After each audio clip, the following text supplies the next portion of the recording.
জানতে চাই, তাহলে তোমার ভুল আমার ভুল আমি স্বীকার করলাম। আমি কথা দিলাম আমাকে নিয়ে চলো। দ্রৌপদী সারা জীবন যতদিন আমি বাঁচবো দ্রৌপদীর আমি চরণ সেবা করব। আমি কথা দিলাম স্বামী, কোনদিন এই দেহে প্রাণ থাকতে কোনদিন বলবো না যে তুমি আমাকে অগ্নি সাক্ষী করে বিয়ে করেছো। কোনদিন আমি তোমার কাছে স্ত্রীর অধিকার নিয়ে যাব না। আর এই জীবনে প্রাণ থাকতে আমি কাউকে কোনদিন বলবো না যে তুমি আমার স্বামী। কিন্তু তবু আমি যদি দ্রৌপদী চরণ সেবা করি তবু তো আমি তোমাকে দেখতে পাবো। আর আমি তোমার কাছে কিছু চাই না। এই যে 2 বছর আমি তোমায় সেবা করেছি এইটুকুনি আমার জীবন কাটিয়ে দেব। আমাকে নিয়ে চলো তুমি। অর্জুন বলে বলেন চিত্রাঙ্গদা কেন বোঝো না, আমি তোমাকে নিয়ে যেতে পারবো না। কেন কেন তুমি আমাকে নিয়ে যেতে পারবে না? আমার অন্যায়টা কি, আমার অপরাধটা কি?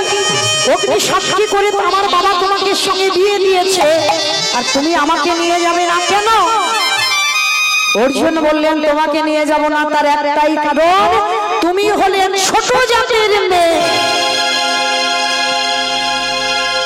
চিত্রাঙ্গদা বলে উঠলেন বাহ বাহ স্বামী বাহ। 2 বছর যেই কেটে গেল আমি তোমার কাছে ছোট জাত হয়ে গেলাম।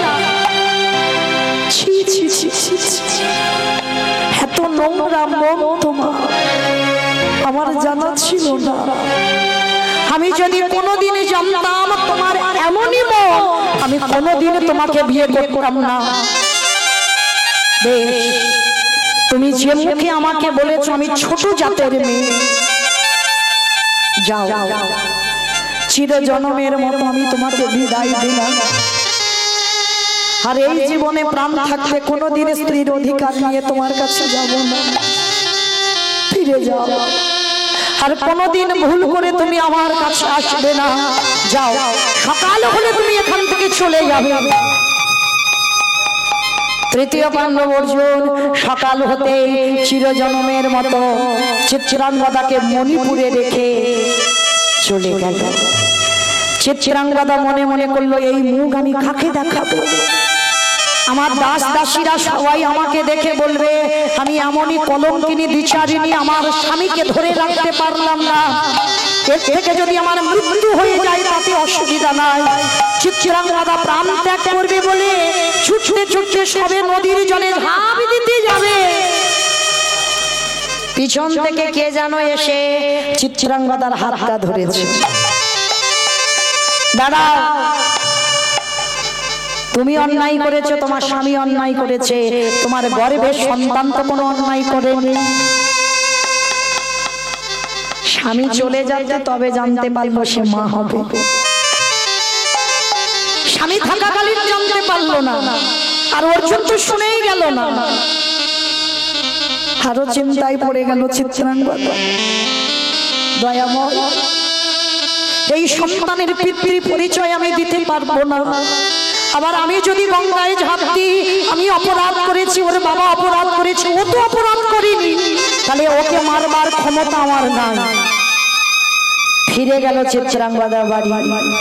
যখনই চিত্রাঙ্গদার বাবা জানতে পারলো এই কথা সঙ্গে সঙ্গে প্রাণ ত্যাগ করে দিল।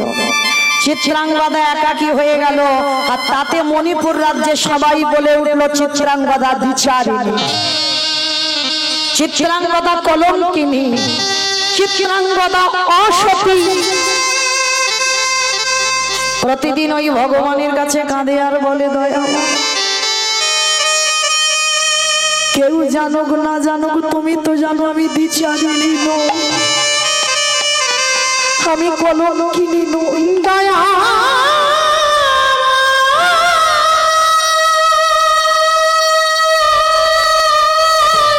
বলো না, তোমায় যারা যারা ভালোবাসে তাদের কলঙ্কিনী খুঁজেছ।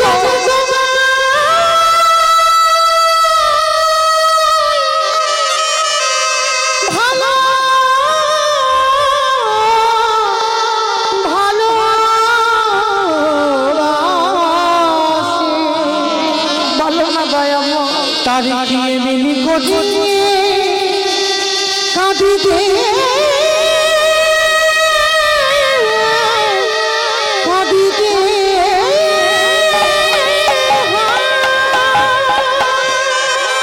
ভগবানের চরণে বসে বসে কাঁদছে। আর যখনই বসে বসে কাঁদলো, দেখতে দেখতে 10 মাস 10 দিন পর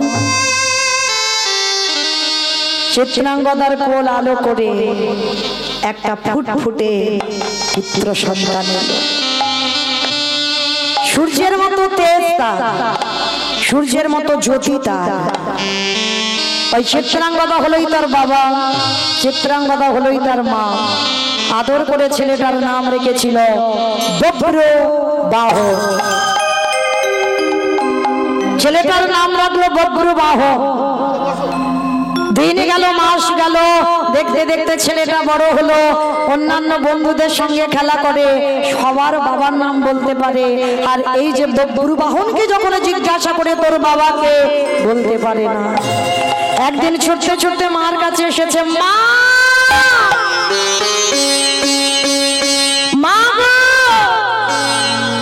মা, যেই না বলেছে মা, ও মা একটা কথা বলবো।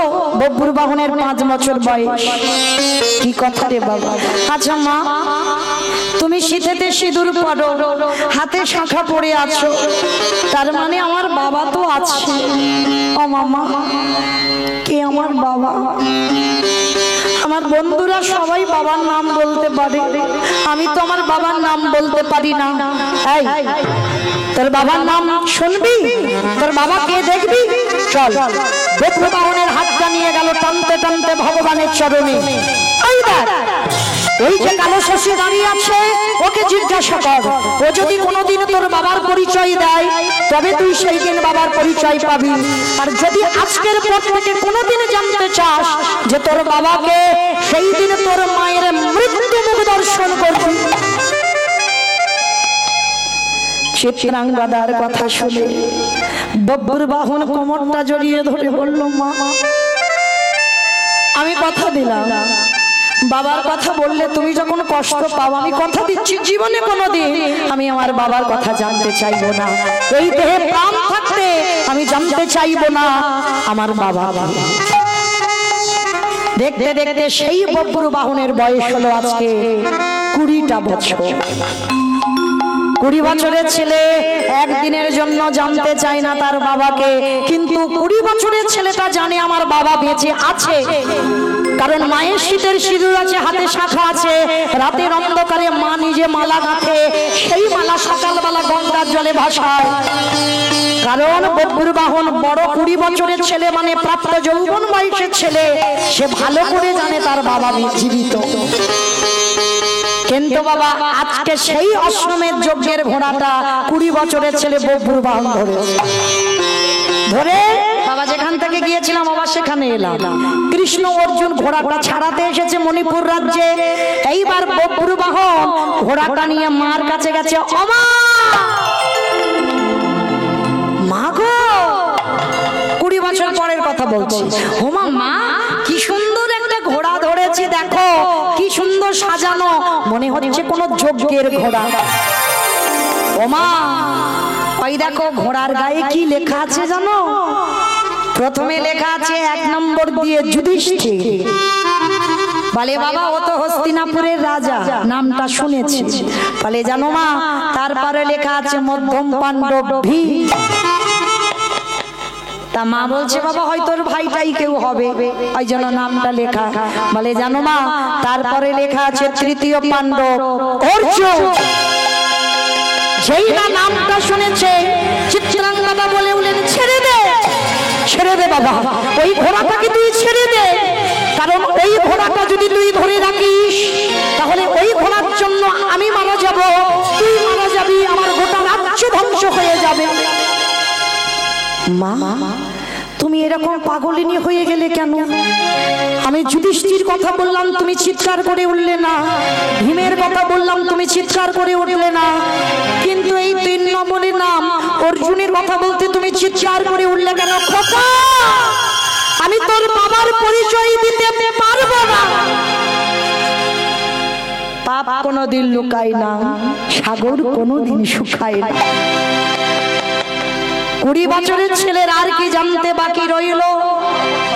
মা, আমি তো তোমার এই 20টা বছর ধরে আমি তো বাবার কথা জানতে চাই না, তাহলে হঠাৎ যুধিষ্ঠির কথা বললাম আমার বাবার প্রশ্ন এলো না, ভীমের কথা বললাম বাবার প্রশ্ন এলো না, তাহলে অর্জুনের কথা বলতে তুমি আমার বাবাকে টেনে আনলে কেন? আমি তো আমার বাবার প্রশ্নই তুলিনি এখানে, কিসের জন্য তুমি অর্জুনের সঙ্গে আমার বাবাকে টেনে এনেছো? তাহলে কি অর্জুনের সঙ্গে আমার বাবার কোনো সম্পর্ক আছে না?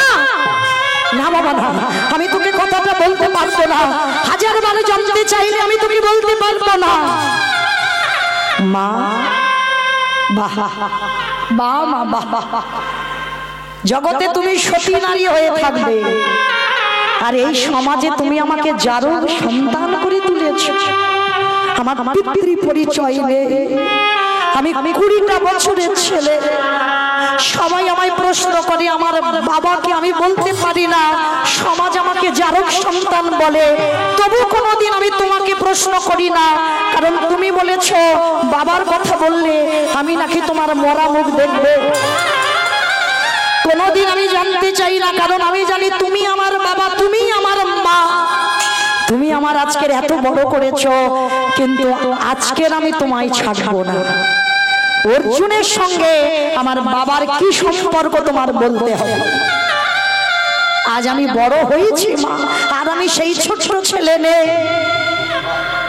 চিত্রাঙ্গদা বব্রবাহনকে বুকে জড়িয়ে ধরল। খোকা, তুই যে প্রশ্নটা আমাকে করলি, আজ আমি সব বলবো তোকে। যে কথাটা আজকের 20 বছর আমি তোকে বলতে পারিনি, সেই কথাটা আজ আমি তোকে বলবো। শোন বাবা, এই তৃতীয় পাণ্ডব অর্জুন কেউ নয়, অন্য কেউ নয়। এই তৃতীয় পাণ্ডব অর্জুন হলো তোর পিতা। বব্রবাহন বলে উঠলেন, মা, এতদিন আমি ভেবেছিলাম আমি বুঝি কোনো ভীরু কাপুরুষের সন্তান, আমি ভেবেছিলাম আমি কোনো সাধারণ ঘরের সন্তান, কিন্তু মা আজকে আমি জেনে গেলাম আমার বাবা যদি বীর হয় আমি তারই সন্তান, মহাবীর বব্রবাহন। আমার বাবার মতো আমার সূর্যের তেজ রয়েছে। আমি কথা দিলাম মা, তোমার এই বব্রবাহন কথা দিল আমার বাবাকে তোমার কাছে এনে হাজির করব করব করব। খোকা, তুই পারবি তোর বাবাকে আনতে? পারবো মা, তুমি শুধু আমায় আশীর্বাদ করো। আর ওদিকে বাবা অর্জুন আর কৃষ্ণ দয়াময় এসে গেছে ঘোড়াটাকে ছাড়াবার জন্য। খবর পেয়ে গেল বব্রবাহন, কৃষ্ণ এসেছে আর তার পিতা এসেছে ঘোড়াটা নিয়ে যাবার জন্য। চিত্রাঙ্গদা বলল, বাবা কথা দি তোর বাবাকে একবারের জন্য আমার কাছে আনবি। আর শোন, তোর বাবা তো তোকে চিনতে পারবে না, একটা কাজ কর, সেই যে 20 বছর আগে যে মালাটা পরিয়েছিল, সেই শুকনো মালাটা রেখে দিয়েছিল চিত্রাঙ্গদা, মালাটা নিয়ে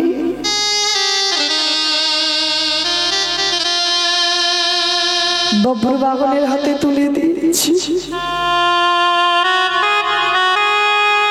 যা বাবা, আর বলবি এই মণিপুর রাজ্যে 20 বছর আগে আমাকে বিয়ে করেছিল, আমার নাম বলবি, ঠিক চিনতে পারবে। আর সবশেষে চিনতে না পারলে তুই এই মালাটা দেখাবি, দেখবি চিনতে পারবে। আর শোন, আর একটা কথা, ওই রথের সামনে একজন আছে, সবার আগে তাকে প্রণাম করবি। তারপরে পিছনে আছে তোর বাবা, তাকে প্রণাম করবি। ও মামা, সামনে যে দাঁড়িয়ে থাকবে কে গো? ওই তো বিশ্ব পিতা, ওই তোর পরম পিতা। আগে কৃষ্ণ ঘোড়ার লাগাম ধরে আছি, আগে তাকে প্রণাম করবি, তারপরে পিছনে তোর বাবা থাকবে, তাকে প্রণাম করবি। ঠিক আছে মা, তুমি আমার আশীর্বাদ করো, আমি বাবাকে যেন তোমার কাছে এনে দেখাতে পারি। এইবার যেই না শঙ্খধ্বনি হচ্ছে, বব্রু বাহনের কাছে ঘোড়াটা ছাড়াতে এসেছে। বব্রু বাহন গিয়ে শশাঙ্গে কৃষ্ণ চরণে দণ্ডবত প্রণাম। ভগবান আশীর্বাদ করলো। পিছনে গিয়ে যেই না তৃতীয় পাণ্ডব অর্জুনের চরণে দণ্ডবত প্রণাম, আর প্রণাম করে ডাক দিল বাবা। কে? তুই আমায় বাবা বলে ডাকছিস কেন? আমি তোর বাবা হবো কেন? আমি তোর বাবা নই। সখা কৃষ্ণ, এর কি মাথায় গন্ডগোল হয়েছে? ও আমাকে বাবা বলে ডাকছে, আমি ওর বাবা হবো কেন? ভগবান মনে মনে ভাবছে এখনো চিনতে পারছে না। চেনাবার মালিক তোমার বাঁকা করে, বাঁকা হাতে কালো শশী। কে গো? সবাই তো মায়াতে জড়িয়ে আছি। কার জন্য? ওই বেটার জন্য। মায়ার দড়িটা তো টেনে বেঁধে রেখেছে, ওই জন্য সংসার ছেড়ে যেতে পারছি না কৃষ্ণ ভজনের পথে। আর যাদের যাদের মায়ার দড়িটা খুলে দিয়েছে, লালা বাবু সংসার ত্যাগ করে চলে গেছে, রঘুনাথ দাস সংসার ত্যাগ করে চলে গেছে, নরোত্তম দাস ঠাকুরের সংসার ত্যাগ করে চলে গেছে, জয়দেব গোস্বামী সংসার ত্যাগ করে চলে গেছে। ভুরি ভুরি প্রণাম। বিল্লা মঙ্গল যে একটা পতিতার প্রেমে মগ্ন, সে যেদিন মায়ার দড়ি খুলে দিল সেদিন সংসার ত্যাগ করে চলে গেল। আর ওই বেটা তো সর্বঘাটের কাঁঠালি কলা, মায়ার দড়িতে আমাদের বেঁধে রেখেছে, তাই তো কৃষ্ণ ভজনের অধিকার পাচ্ছি না। আর যেদিন ওই ছেলেটা মায়ার দড়ি কেটে দেবে, সেদিন সবাই নিতাই গৌর প্রেমানন্দে। এইবার ভগবান কি করেছে? মায়ার দড়িটা ধীরে ধীরে টাইট দিয়ে দিচ্ছে। আর যেই না টেনে বেঁধে দিল, আজকের বব্বুর বাহন বলে উঠলেন, পিতা গো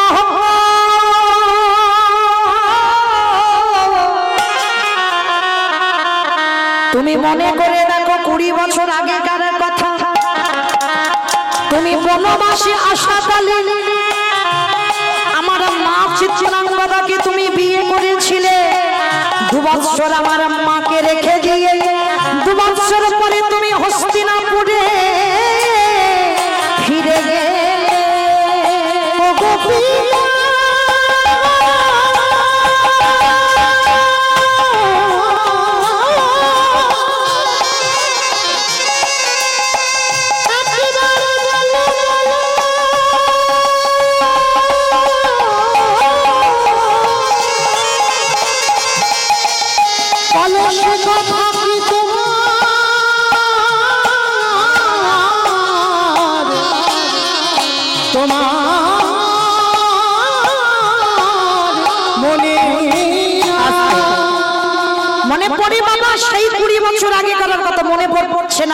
এইবার সেই যে শুকনো গাঁথা মালা বব্র বাহন বাবার কাছে নিয়ে দেখালো, দেখো পিতা, এই সেই মালা, যে মালা তুমি আমার মায়ের গলায় পরাইছিলে।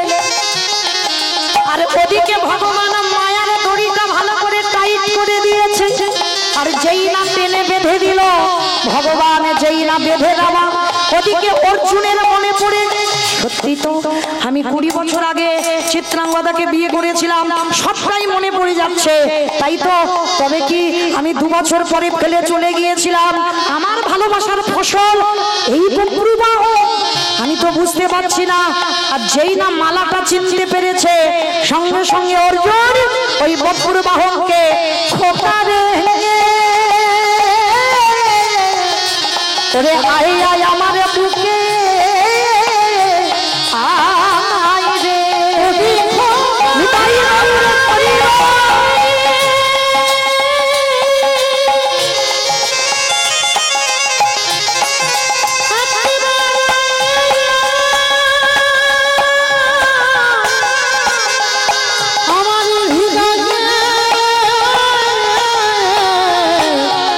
আমার হৃদয়ে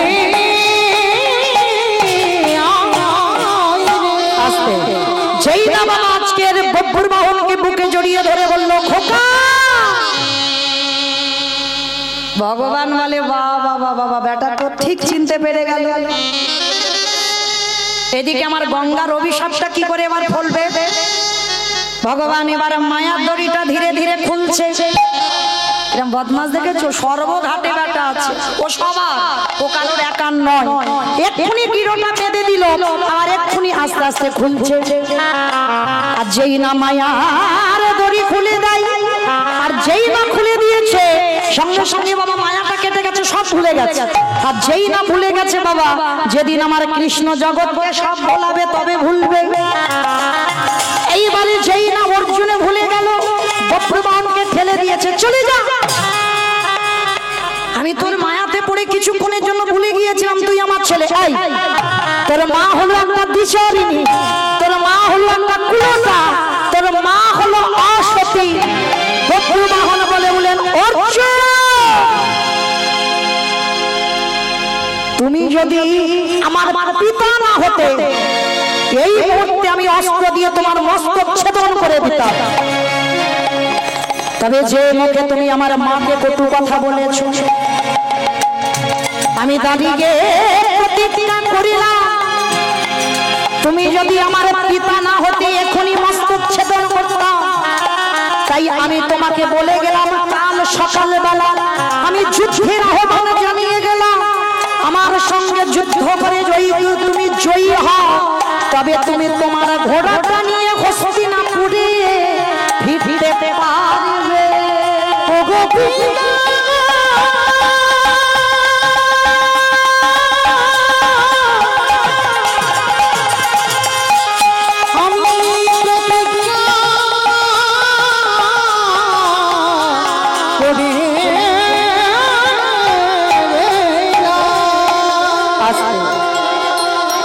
সজোরে বব্রবাহনের পিঠে অর্জুন লাথি মেরেছে।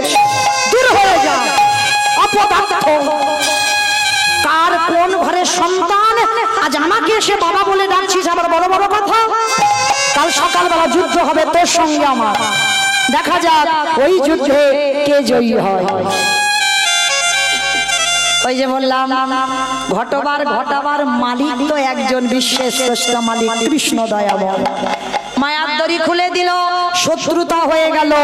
এইবার বব্রবাহন কাঁদতে কাঁদতে মায়ের কাছে গেল। আর মা যেই না দেখেছে, দেখে না ছেলের পিঠে একটা লাঠির চিহ্ন। মা বলছে, হ্যাঁ রে খোকা, কে তোকে লাথি মেরেছে? বব্রবাহন বলে উঠলেন, মা গো, সবার বাবারা হাত দিয়ে আশীর্বাদ করে, 20 বছর পরে আমার বাবা আমায় পা দিয়ে আশীর্বাদ করেছে। কি হয়েছে তো শোনো মা, ও যদি আমার বাবা না হতো, যে ভাষায় তোমার নামে কথা আমি ওই মুহূর্তে ওখানেই ওকে বধ করে দিতাম, কিন্তু দিইনি। কেন জানো? শুধু তোমার কাছ থেকে আশীর্বাদটা নিয়ে যাব বলে। শোনো মা, কাল সকালবেলা অর্জুনের সঙ্গে আমার যুদ্ধ, তুমি আমার মাথায় হাত দিয়ে একবার আশীর্বাদ দিয়ে দাও, আমি যেন সকালবেলা অর্জুনের সঙ্গে যুদ্ধে গিয়ে জয়ী হতে পারি। না না বাবা, তুই যুদ্ধ করিস না। হ্যাঁ গো মা, কোন দিকে যাবে? ছেলেকে আশীর্বাদ করলে ছেলে জয়ী হবে, শীতের সিঁদুর হাতের শাঁখা ভাঙবে। আর ওদিকে যদি স্বামীর পক্ষে ধরে ফেলে, তাহলে এদিকে সন্তান মারা যাবে। মা কোন দিকে যাবে? মা কিছুতেই বব্রবাহনকে আশীর্বাদ দিতে পারছে। বব্রবাহন কেঁদে বলে বলেন, মা আমি জানি তুমি আমায় আশীর্বাদ দেবে না, কারণ আমার আশীর্বাদ দিলে তোমার তো শীতের সিঁদুর হাতের শাখা ভেঙে যাবে। তাহলে তুমি কি করে আমায় আশীর্বাদ দিতে পারবে? বেশ মা, আমার আশীর্বাদ দিতে হবে না, তবে যে ভাষায় তোমায় কথা বলেছি, ওইটা শোনার আগে যদি আমার মৃত্যু হয়ে যেত, আমার এত কষ্ট হতো না। আমি আসি মা, সকাল হলে আমি যুদ্ধে যাব। ছেলেটাকে বুকে জড়িয়ে ধরলো চিত্রাঙ্গদা মা। খোকা রে, 20 বছর যে আমার কাছে ছিল না, তার স্মৃতিটুকু নিয়ে আমি বেঁচে ছিলাম। আর নয় জীবনের যে কটা দিন থাকবো তার স্মৃতিটুকু নিয়ে আমি থাকবো। আই বাবা। চিত্রাঙ্গদা বব্রু বাহনের মাথায় হাত দিয়ে বলল, যা বাবা, তুই যুদ্ধক্ষেত্রে জয়ী হয়ে আসবি। এই মা ডাকটা খুব ছোট ডাক, খুব ছোট ডাক। মা নামে সুধা ঝরে, মা নামে সুধা ঝরে। মা বড় সুধার সমান, ডাকিলে জোড়াই আইসে পড়া। প্রত্যেকের ভালোবাসায় বাবা কিছু চাওয়া পাওয়া আছে, কিন্তু আমার মায়ের ভালোবাসা, আমার মার ভালোবাসায় কোনো চাওয়া পাওয়া। আর এই পৃথিবীতে যার মা চলে যাবে না, তার চারদিকটা অন্ধকার নেমে আসবে। আজকের বব্বুর বাহনকে আশীর্বাদ দিল, যা বাবা তুই জয়ী হয়ে আসবি। মা তুমি আমায় আশীর্বাদ দিলে। হ্যাঁ বাবা দিলাম। এতদিন আমি একা তোকে নিয়েই কাটিয়ে দিলাম, আর জীবনের শেষ কটা দিন নয় তোকে নিয়েই কাটাবো, আমি তোর পক্ষে নিলাম। যা বাবা তুই জয়ী হয়ে আসবি। সকাল হলো, যুদ্ধের শঙ্খধ্বনি বেজে গেল। আর যখনই যুদ্ধের শঙ্খধ্বনি বেজে গেল, অর্জুন আর বব্বুর বাহনের যুদ্ধ শুরু হলো। আর এত প্রবল যুদ্ধ শুরু হলো বাবা, একটা বাণ নিক্ষেপ করছে, সর্বমন্ত পাতাল সব অন্ধকার হয়ে যাচ্ছে। বব্বুর বাহন এত বড় বীর ছিল, অর্জুন সেই বাণটাকে যখন ছাড়ছে, ভগবান মনে মনে ভাবছে, অর্জুনের পাশে যদি আমি শক্তি হয়ে দাঁড়াই, তাহলে বব্বুর বাহন ধুলোই মিশে যাবে। কিন্তু আমি তো অর্জুনের পাশে আজকে দাঁড়াবো না, কারণ আমার মেয়ে গঙ্গা অভিশাপ দিয়েছে, অর্জুনের ছেলের হাতে অর্জুনের মৃত্যু হবে। যখনই অর্জুন গান্ডীব ধনুকটা তুলেছে, ভগবান ওই ধনুকের শক্তিটা সব হরণ করে নিয়েছে। আর যেই না হরণ করে নিয়েছে, যেই না বাণটা নিক্ষেপ করেছে, বাণ ছুটে গেল, ওই বব্বুর বাহন বাণ নিক্ষেপ করলো, ওই অর্জুনের বাণ ছেদন হয়ে একেবারে বব্বুর বাহনের বাণটা গিয়ে অর্জুনের মস্তকটা ছেদন করে দিয়েছে। রথ থেকে অর্জুনের কাটা মুন্ডুটা ধুলাই পড়ে গেল। আর যেই না ধুলাই পড়ে গেল, ওদিকে মায়ের হাতে সিঁদুরের কৌটোটা ছিল, হঠাৎ ধুলাই পড়ে গেল। এইগুলো মায়েরা খুব অশুভ লক্ষণ। যেই না ধুলাই পড়ে গেল, মনে করলো তবে কি কোনো দুর্ঘটনা ঘটেছে। চিত্রাঙ্গদা ছুটতে ছুটতে রণক্ষেত্রে গেল, আর গিয়ে দেখছে বব্বু বাহনের হাতে অস্ত্র আর অর্জুনের কাটা মুন্ডু ধুলাই পড়ে আছে। চিত্রাঙ্গদা গিয়ে বললেন, তবে রে তুই যদি পিতৃহত্যা বব্বুর বাহন হোস, আমি মা হয়ে তোর মতো সন্তানের মস্তক ছেদন করবো। অস্ত্রটা হাতে তুলে নিয়ে সবে বব্বুর বাহনের মস্তকটাকে মা সবে কাটতে যাবে, পিছন থেকে আমার বিশ্বের স্রষ্টা মালিক ভগবান হাতটাকে ধরেছে চিত্রাঙ্গদা। যেই না হাতটা ধরেছে, চিত্রাঙ্গদা পিছনে তাকিয়ে দেখে না কৃষ্ণ হাতটা ধরে আছে। বাহ বাহ ঠাকুর বাহ। যখন অভিনয় মঞ্চে নাটক শেষ, তখন তোমার আগমন হলো। 20টা বছর তো আমি শীতের সিঁদুর নিয়ে বেঁচেছিলাম, আমি তো কোনোদিন তোমার কাছে কিছু চাই।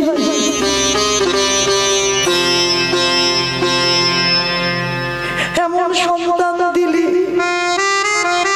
যে সন্তান নিজের হাতে বাবাকে হত্যা করলো।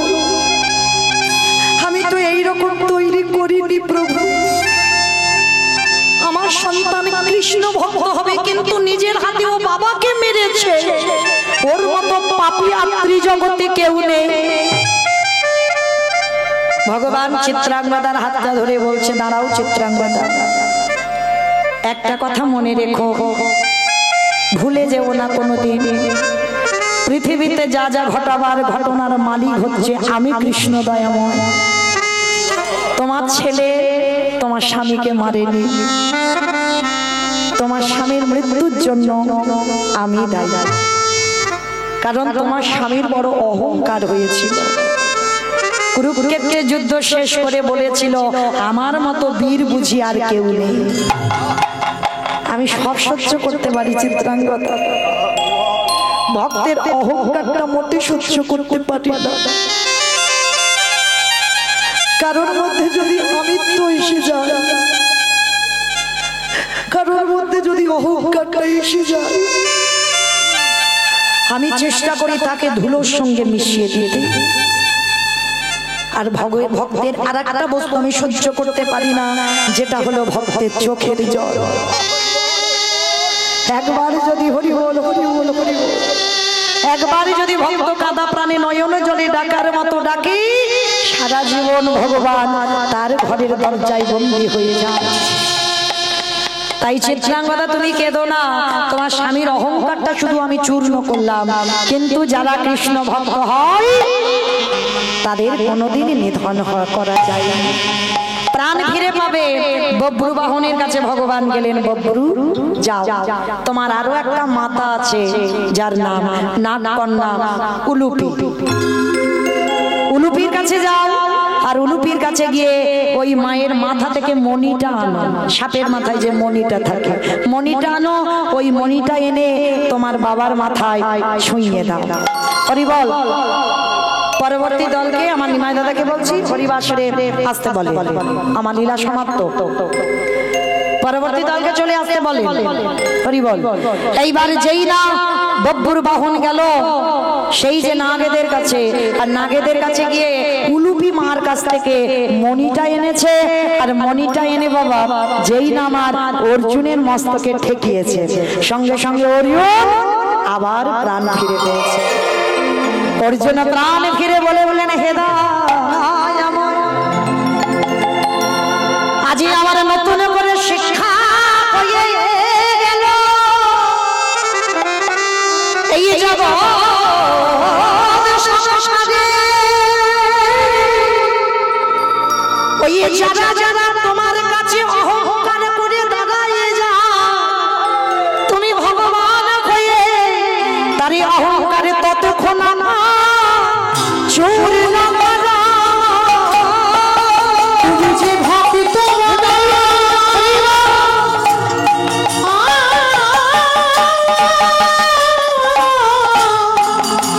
তুমি যে ভক্ত ভালোবাসো, তাই ভক্তের অহংকার চূর্ণ আসতে।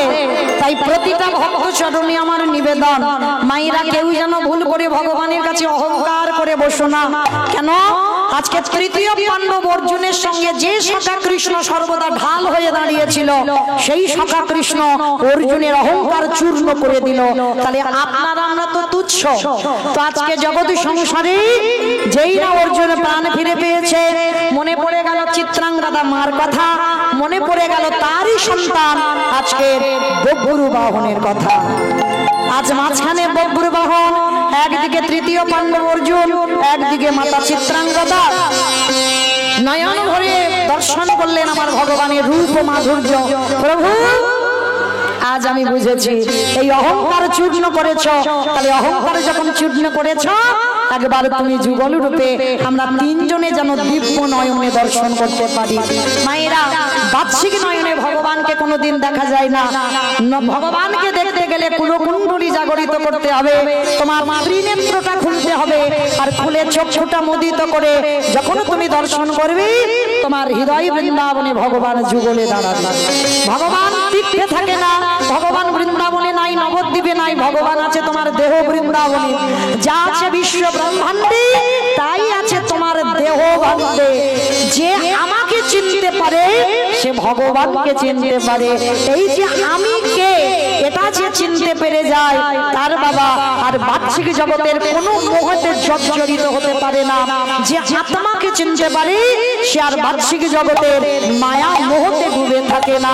আজ ভগবান নামলেন ধরায়, ভক্ত দর্শন করলেন যুগল। স্বামীর বাবা স্বামীর বাবা শ্যামের বামে দাঁড়াইল নবীন কিশোরী গো শ্যামের বামে দাঁড়াইল নবীন কিশোরী শ্যামের বামে দাঁড়াইল নবীন কিশোরী গো ললিতা বিষাদময়াবী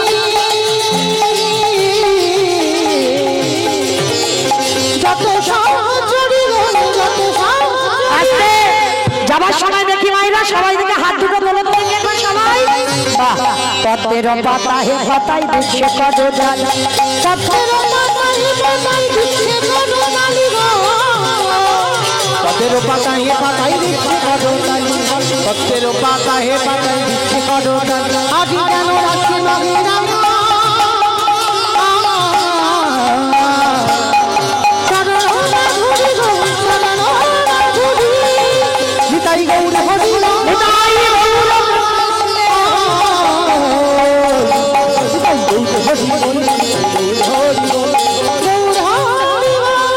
আজকে মায়েরা সবাই একটু সন্ধ্যা সন্ধ্যায় একটু আমার সঙ্গে গান গাইবে সবাই গাইবে বেশ দোহাতি তুলি বলি রে কৃষ্ণ না